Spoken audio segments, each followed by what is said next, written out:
जो दिखाई नहीं देता। क्या कहता श्रीमद् भागवत गीता के अंदर ये लिखा, योमा में जमनादीन चे व्यक्ति लोक महेश्वरम असंभोधस्य कीर्तिगीषु सर्व पापैः परमुच्यते।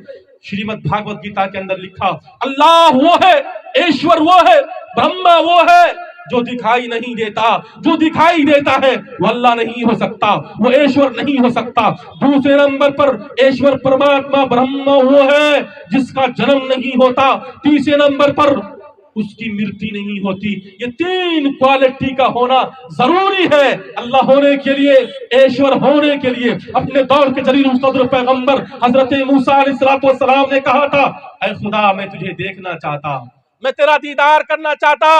अल्लाह ने कहा, ए मूसा तेरे आंखों में वो पावर नहीं है, तेरे आंखों के अंदर वो ताकत नहीं है जो तू मुझे देख सकता है। लेकिन हजरत मूसा अलैहिस्सलाम ने बहुत इसरार किया, ऐ खुदा मैं तुझे देखना चाहता, मैं तेरा दीदार करना चाहता। अल्लाह ने कहा, मूसा अगर तू जिद कर रहा है तो आ तूर पहाड़ पर आ जा। अल्लाह ने मूसा अलैहिस्सलाम को तूर पहाड़ पर बुला करके अपनी तजल्ली को नाजिल कर दी। हजरत मूसा अलैहिस्सलाम ने अल्लाह तबारक व तआला की तजल्ली को देख करके बेहोश गिर पड़े।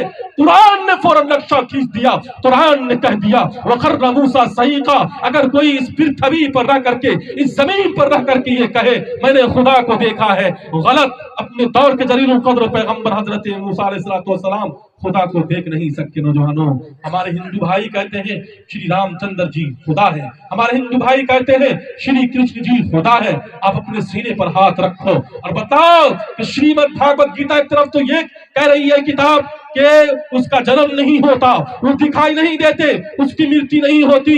जिसके अंदर तीन क्वालिटी हो वही खुदा होगा। श्री कृष्ण जी का जन्म भी हुआ था, श्री कृष्ण जी दिखाई भी दिए थे, श्री कृष्ण जी की मृत्यु भी हुई, श्री रामचंद्र जी का जन्म भी हुआ था, श्री रामचंद्र जी दिखाई भी दिए थे, श्री रामचंद्र जी की मृत्यु भी हुई। ये तीन क्वालिटी में से कोई क्वालिटी नहीं पाया जा रहा है, इसलिए वो ईश्वर खुदा नहीं हो सकता। श्रीमद् भागवत गीता अध्याय नंबर 10 श्लोक नंबर 13 के अंदर ये लिखा, खुदा वही होगा जिसके अंदर तीन क्वालिटी हो। बल्कि श्री रामचंद्र जी से किसी मौके से पूछा गया था, श्री हनुमान जी ने पूछा था क्या आप भगवान हैं, क्या आप खुदा हैं? तो श्री रामचंद्र जी ने ये कहा था मैं खुदा नहीं हूं। तो श्री हनुमान जी ने कहा श्री रामचंद्र जी से क्या कहा था कि बतलाइए मैं फिर भक्ति कैसे करूं, इबादत कैसे करूं, प्रार्थना कैसे करूं? तो श्री रामचंद्र जी ने जो जुमला वहां पर इस्तेमाल किया था श्री हनुमान जी के लिए, वो जुमला ये था, प्रथमा तारका चैवा द्वितीय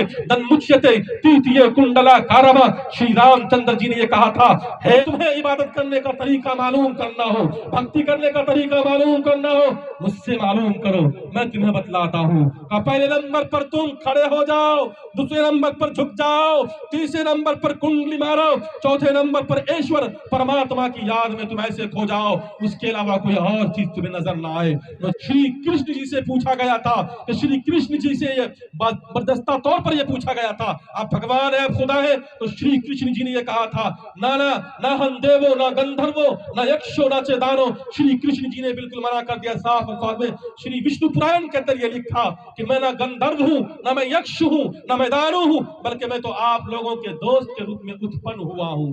और जब श्री कृष्ण जी से पूछा गया कि बतलाइए भक्ति हम कैसे करें, किसकी करें, प्रार्थना किसकी करें? तो श्री कृष्ण जी ने ये कहा था तमेव शरणं गच्छ सर्व भावने भारता ततुर प्रसादातु प्राण शांति प्राण शांति प्राण शांति। श्री कृष्ण जी ने ये कहा था अगर तुम्हें इबादत करना हो तो उस एक ईश्वर परमात्मा के शरणों में जाकर के तुम झुको, उसके अलावा किसी और के चरणों में ना झुको। इंशाअल्लाह।